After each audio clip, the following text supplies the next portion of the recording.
अस्सलाम वालेकुम। आज लाहौर और पंजाब के अक्सर व बेशतर इलाकों में मौसम खासा गर्म रहा है और बजट के हवाले से मार्केटें भी गर्म रही हैं और सियासी दर्जा हरारत तो सवा नेज़े पे है। इसकी बुनियादी वजह यही है कि इस वक्त मुल्की सियासी जो शतरंज की बसात है वो सिर्फ पंजाब में बिछी हुई दिखाई दे रही है और पंजाब को तमाम सियासतदानों ने मरकज़ बनाया हुआ है। इस वक्त आज के दिन जिस वक्त मैं बात कर रहा हूँ, कुछ देर पहले पाकिस्तान इस्तेहकाम पाकिस्तान पार्टी की बुनियाद रख दी गई है। IPP की सरबराही जहांगीर खान तरीन के पास है और उनके साथ अब्दुल हलीम खान साहब सरगोशी में मसरूफ़ हैं। इस्तेहकाम पाकिस्तान पार्टी बनने के बाद कई सवालात हैं कि तहरीक इंसाफ से टूटने वाले लोग धड़ाधड़ इसमें शामिल क्यों हुए। वो लोग जो सियासत को खैराबाद करके सियासत छोड़ने का ऐलान कर चुके थे, वो अफराद जहांगीर तरीन के परों के नीचे क्यों छुप रहे हैं और इस्तेहकाम पाकिस्तान पार्टी का सियासी मुस्तकबिल क्या होगा, इस पार्टी के क़याम का फ़ायदा किसे होगा और नुकसान कौन उठाएगा। तो क्या जो मुस्तकबिल में इलेक्शन हैं, इंतखाबात हैं, वो सियासी रंग सिर्फ पंजाब ही में मचेगा? क्या तकसीम सिर्फ पंजाब ही में होगी? ये ऐसे सवालात हैं जिनका जवाब आज तलाश करने की कोशिश करेंगे।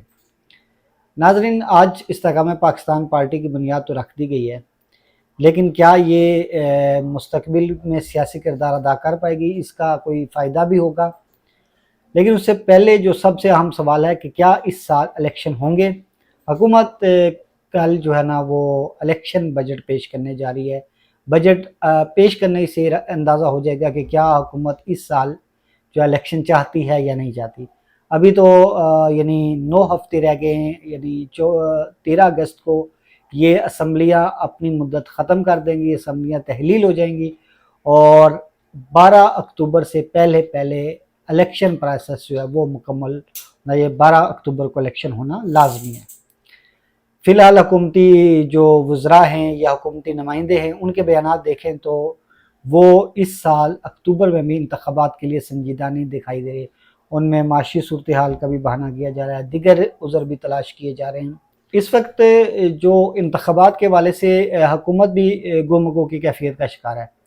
कल एतजाज़ हसन साहब ने दावा किया कि इस वक्त मुल्क के तमाम फ़ैसले नवाज़ शरीफ की मर्ज़ी से हो रहे हैं और कल ही साबिक़ सदर आसिफ अली ज़रदारी ने जहां चार्टर ऑफ इकोनॉमी की ऑफ़र कराई है कि सबको मईशत के लिए इकट्ठा होना पड़ेगा, माहिदा करना पड़ेगा, साथ ही उन्होंने कहा कि इंतखाबात उस वक्त होंगे जब मैं चाहूँगा।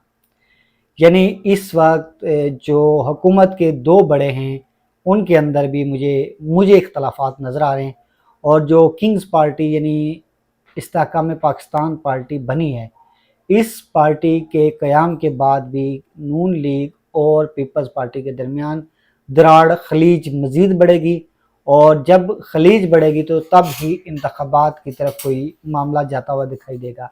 यानी इस इलेक्शन होने के लिए लड़ाई ज़रूरी है। अच्छा, इस वक्त जहांगीर तरीन साहब की जो पार्टी है उसका फ़ायदा किसे होगा और उसमें शामिल होने वाले लोग कौन हैं? तो मैंने आज प्रेस कॉन्फ्रेंस बड़े गौर से देखी है। प्रेस कॉन्फ्रेंस में जो स्टेज पे बैठे हुए लोग थे, मां सवाए अलीम खान और जहांगीर तरीन के, जहांगीर तरीन तो वैसे भी नाअहल हैं, तो अलीम खान के अलावा कोई भी ऐसा फ़र्द नहीं था जिसका ज़ाती वोट बैंक हो और वो इंतखाबात जीत सके।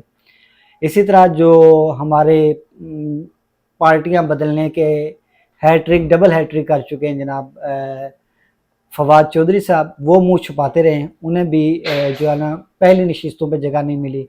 इसी तरह फ़याज़ुल हसन चौहान साहब, वो भी तकरीबन हैट्रिक कर चुके हैं, अब ये चौथी पार्टी में गए हैं, तो फ़याज़ुल हसन चौहान साहब भी मुँह छुपाते रहे, उन्हें भी कोई खातर खा चीज़ नहीं मिले। तो इस वक्त तक जितने भी लोग जहांगीर खान तरीन से के साथ यानी जिन्हें इलेक्टेबल्स कहा जाता है, ये दावा किया जा रहा है कि ये इलेक्टेबल्स हैं और जहांगीर खान तरीन की पार्टी के लिए ये बड़े फ़ायदेमंद रहेंगे, इनको नशिस्तें मिलेंगी। लेकिन और हाँ, ये भी कहा जाए कि इलेक्टेबल्स ख़ानदानी और रवायती सियासत करके ही इक़्तिदार में आते हैं और इन्हें जो चेयरमैन तहरीक इंसाफ या तहरीक इंसाफ में जिन्हें शामिल किया गया था जब इन्हें, तो इसी बुनियाद पे किया गया था कि इनका ज़ाती वोट बैंक है। तो ये भी हवाओं का रुख देख के ही अपनी जो सियासी फैसले हैं वो हवाओं का रुख देख के करते हैं। तो फ़िलहाल जो अब मेरी नज़र में जो चीज़ है वो ये है कि इस्तेहकाम पाकिस्तान पार्टी का इस वक्त तक जब मैं आपसे बात कर रहा हूँ मुल्क की सियासत पे कोई फ़र्क नहीं पड़ेगा। हाँ, इसका फ़ायदा किसी हद तक जो अलीम खान साहब है उनका झुकाव नवाज़ शरीफ की तरफ है, जहांगीर तरीन साहब का आसफ अली ज़रदारी का की तरफ है। तो बहरहाल इनका दोनों पार्टियां जो है फ़ायदा समेटने की कोशिश करेंगे। लेकिन अभी तक जो मेरी इत्तलात हैं आसफ अली ज़रदारी साहब को पंजाब में कोई खातिर कामयाबी नहीं मिली है। तो इसका मतलब ये है कि पंजाब में नून लीग जो है वो बेहतरी की जानिब जाएगी, क्योंकि उनके लिए तो बिल्कुल मैदान साफ़ कर दिया गया है, कोई भी उनके मद्दे मुकाबल नहीं बचा है। जैसे चेयरमैन तहरीक इंसाफ हैं या शाह महमूद कुरैशी साहब को भी बड़ी कोशिश की गई कि उन्हें जो तहरीक इंसाफ की क़यादत संभालने के लिए तैयार किया जाए, लेकिन जो गुज़श्ता रोज़ मुलाकात हुई है चेयरमैन से, तो उस मुलाकात में उनके दरमियान ख़ासी तल्ख़ कलामी भी हुई है, तलख़ी भी हुई है, और इस तलख़ी के नतीजे पे शाह महमूद कुरैशी साहब बिल्कुल मायूस और जो है ना परेशान वापस चले गए। तो ऐसी ही परेशानी आज मुझे जो लाहौर के मकामी होटल में दिखाई दी। चेहरे आप लोगों ने भी यकीनन देखे होंगे, अगर गौर किया हो आपने, तो सिवाय 3 चेहरों के वहाँ पे किसी भी चेहरे पे मुस्कुराहट नहीं थी।